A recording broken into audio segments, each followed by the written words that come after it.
Salut Geoffrey. Est-ce que tu pourrais un petit peu te présenter s'il te plaît? Bien sûr, donc Guillaume, j'ai 28 ans. Je suis parisien et j'ai monté plusieurs boîtes. La première, le fer de lance étant le slip français. C'est une marque de bagages qui s'appelle Léon Flamme et un concept store en ligne qui s'appelle Monsieur Marcel. C'est quoi qui est venu en premier en fait? En premier, c'est Léon Flamme. J'ai découvert, en fait, chercher à monter ma boîte, chercher une idée sympa et j'ai découvert que mon arrière-grand-père, ce que je ne savais pas, fabriquait des bagages pour les pilotes de l'Aéropostale. Donc là, je me suis dit, allez mon pote, t'as trouvé une idée, faut y aller. Et pourquoi avoir monté du coup le slip français et Monsieur Marcel derrière? Eh bien, parce qu'en fait, ce qui est le plus dur, à mon sens, dans l'entrepreneuriat, c'est vraiment la première année où t'as rien à vendre, t'as pas de site, tu démarres et forcément, t'as pas un peu plein d'idées qui viennent en même temps. Moi, j'ai fait le pari un peu débile avec des amis de démarrer le slip français qui a pris tout de suite. Et en parallèle, je m'étais dit, un peu comme bonne gueule, je me suis dit, les blogs, c'est vraiment un truc bien, on peut vraiment fidéliser un lectorat, essayer de construire une communauté. Et donc, Monsieur Marcel a un peu démarré gentiment de son côté. Et puis au final, tout a pris un peu en même temps. Donc, je me retrouve à avoir 3 projets en parallèle en même temps. C'est franchement pas évident. Heureusement, j'ai des associés avec qui ça se passe bien. Mais enfin, voilà, c'était peut-être un peu ambitieux de vouloir faire 3 trucs en même temps. Comment est venue l'idée de faire toutes ces vidéos super drôles avec la surprise du chef et tout? C'est venu un peu par hasard, comme pas mal de choses bien qui nous arrivent. Le début, ça a été la campagne présidentielle où on s'est dit, on a vu les slogans sortir, on a vu le changement c'est maintenant de François Hollande, on s'est dit faisons une blague, faisons le changement de slip c'est maintenant, et on a détourné la vidéo un peu marrante du PS. Et en fait, je me suis rendu compte que au-delà de juste faire du contenu pour les réseaux sociaux, ça faisait du contenu, mais derrière ça faisait du chiffre d'affaires directement parce qu'on vend en ligne, donc on crée un contenu internet, ça ramène des gens sur le site et ça crée du trafic et donc des ventes. Et je me suis dit, voilà, il y a vraiment un modèle à creuser, il y a peu de marques qui le font, créer du contenu pour la marque sur internet, essayons que ça buzz un max, et ça va créer et de la notoriété, mais surtout du chiffre d'affaires. Et je pense que du coup, c'est un peu un nouveau modèle d'arriver à grandir comme ça. Comment vous les trouvez vos idées? On se met autour de la table et on imagine qu'est-ce qu'on peut faire comme connerie. On s'inspire de plein de choses, on lit plein de blogs, on lit plein de magazines, on est tout le temps sur les réseaux sociaux, essayer de trouver plein d'idées, les nouvelles marques, et les regarder à l'étranger. Voilà, c'est vraiment, il faut avoir des sources d'inspiration tout le temps, mais ça passe par plein de choses. Là, j'ai acheté un bouquin qui sort pour Noël, les objets francs estampillés France, où il y a Sophie la girafe et tous les trucs un peu iconiques français. Je l'ai acheté parce que je regarde là-dedans et je suis sûr qu'il y a un produit que je vais trouver à détourner. Voilà, essayer de trouver du contenu qui est très cohérent avec la marque, mais qui permet de raconter des histoires marrantes. D'accord. On discutait l'autre jour sur les modèles économiques, notamment sur les entreprises qui sont verticalement intégrées, c'est-à-dire qui traitent un maximum d'opérations et qui évitent de mettre trop d'acteurs entre l'atelier qui produit et le consommateur final. Toi, c'est quelque chose que tu fais avec le slip français? C'est quelque chose qu'on fait puisqu'on met au point, on fabrique et on distribue. Maintenant, ça reste vachement dur de tout faire. C'est sûr que c'est en termes de croissance et de marge, c'est ce qu'il y a de mieux. Mais il faut des sous pour financer tout ça, le cycle de fabrication qui est long. En plus de ça, ça met du temps de mettre au point des produits, c'est compliqué. Et après en distribution, quand on maîtrise tout, comme c'était notre cas au début, que par internet, c'est super parce qu'effectivement en termes de marge, c'est plus efficace. Mais si tu veux grandir un peu vite, il faut quand même se distribuer un minimum en physique et multiplier les points de distribution. Donc oui, j'y crois sur la direction, mais au démarrage, c'est bien de démarrer avec pas mal de boutiques quand même, ça permet d'accélérer, quoi. Du coup, elles sont essentiellement des outils de communication, les boutiques, ou... C'est deux choses. C'est oui, des outils de communication, au sens où quand on voit le produit dans une boutique, on ne l'achète pas forcément sur le moment, on va peut-être l'acheter sur internet, ou on le voit, puis on le revoit dans une autre boutique, donc on finit par intégrer le produit. Donc oui, c'est un effet de com, mais c'est aussi un effet de volume. Nous, on a un métier où plus on fabrique, mieux on achète.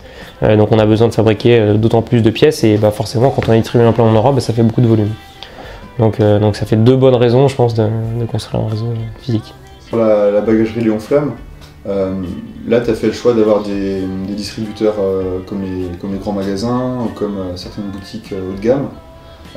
Pourquoi en fait ce qui marche avec le slip marche différemment avec l'accessoire? Parce que c'est des produits qui valent beaucoup plus cher et sur lesquels il y a beaucoup plus de concurrence, et le concept est fort aussi mais moins disruptif. Donc là, on arrive à créer du buzz et à grandir super vite avec un produit qui coûte pas très cher et qui est facile à vendre sur internet.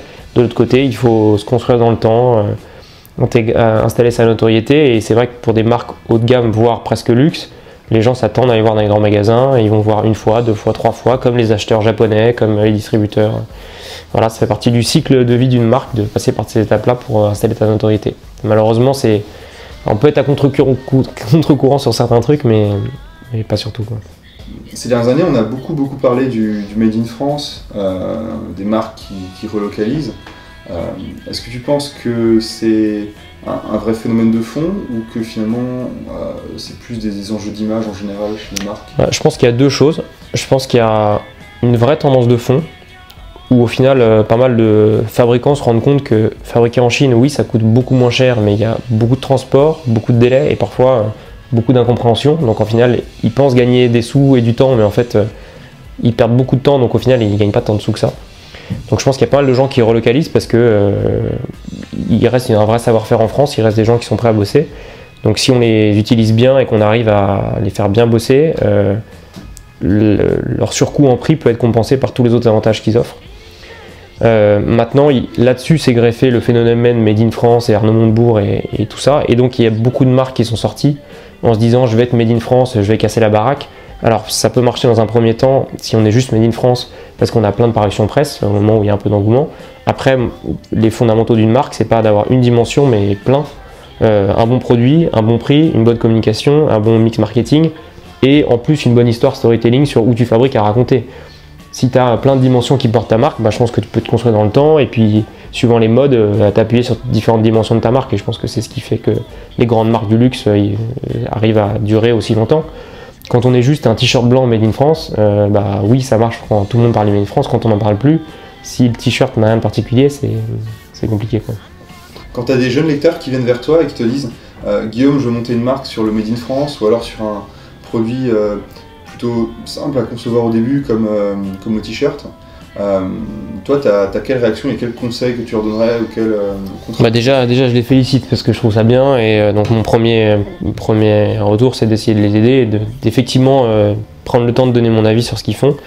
Maintenant je dis toujours perdez peut-être 3 mois à chercher la vraie bonne idée, le vrai truc qui va faire que votre concept est vraiment différenciant pour ensuite lancer un truc très fort plutôt que de se lancer en disant je verrai bien comment je trouve mon petit twist au fur et à mesure, ça marche pas. Et souvent les gens se disent voilà, j'ai un produit qui est plus simple à faire que une bagagerie type Léon Flamme ou une pièce à manches, du manteau, etc. Et du coup qui se cassent un peu les dents sur des concurrences énormes, sur des produits à faible coût. Toi aujourd'hui tu conseillerais à quelqu'un de partir sur des petits produits faciles à faire mais avec beaucoup de concurrence ou de taper direct sur des pièces plus compliquées, mais du coup que ça crée des barrières à l'entrée? Non, je pense que pour démarrer, quand on démarre de rien, comme c'était mon cas, je pense qu'il vaut mieux démarrer avec des produits plus simples. Maintenant, il faut absolument un très bon concept, et le concept très bon peut s'appliquer à un produit compliqué ou un produit simple, donc à choisir, vaut mieux aller dans un produit simple qui coûte pas cher à fabriquer, mais par contre, mettre la dose de concept et trouver vraiment le truc qui va faire qu'on en parle dans les magazines, que les gens en parlent à leurs potes et que...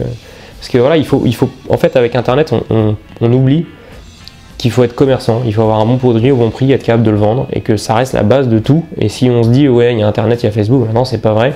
Si le produit est bon, oui ça va accélérer. S'il n'y a pas de produit, il n'y a pas de concept, ça va servir à rien. Donc, je pense qu'il y aura encore des créneaux si c'est bien fait, pour une marque de t-shirt ouais, je suis convaincu. Il y a des créneaux pour tout, heureusement.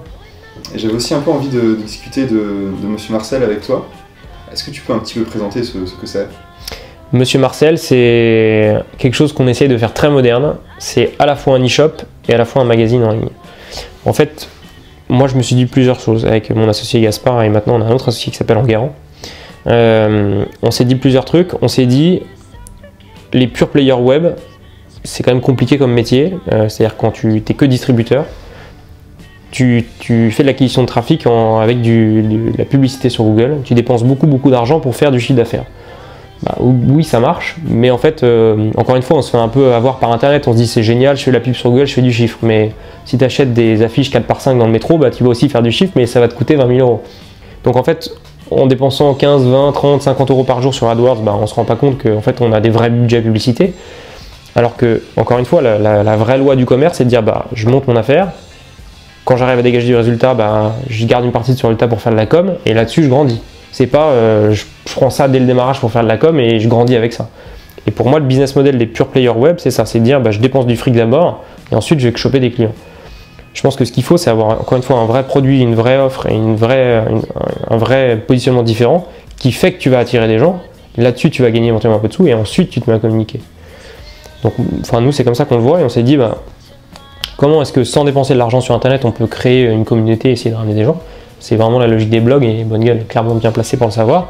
Créons un contenu, créons un vrai contenu que les gens vont venir voir pour le contenu et utilisons ce trafic pour le rentabiliser en faisant du e-commerce qui, à mon sens, est une bonne façon de monétiser l'audience puisque la publicité c'est quand même compliqué, ça ramène pas beaucoup de sous.